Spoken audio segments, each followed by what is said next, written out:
சங்கீதம் 49.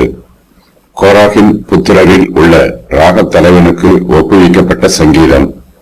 6வது போதக சங்கீதம். ஐஸ்வர்யம், ஞானம், மகிமை ஆகியவற்றை பற்றிய உபதேசம்.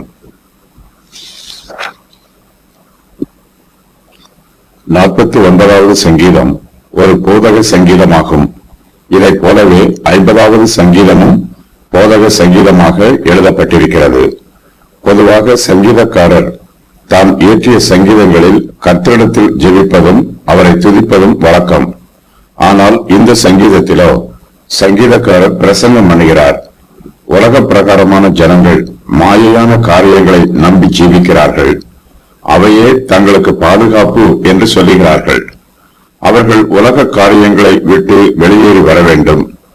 தீங்கு நாட்களில் கர்த்தருடைய பிள்ளைகளுக்கு கர்த்தரே ஆதரவாகவும் பாதுகாப்பாகவும் இருக்கிறார். உலக பிரகாரமான ஜனங்கள் தங்கள் செல்வத்தை நம்புகிறார்கள்.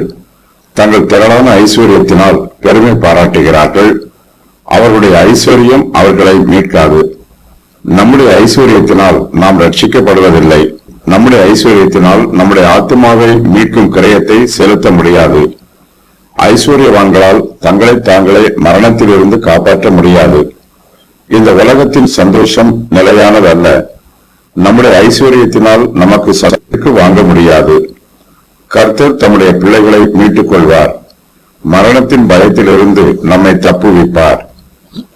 துன்மார்க்கரின் அச்சுறுத்துதலில் இருந்து கர்த்தர் தாமே நம்மை பாதுகாப்பார்.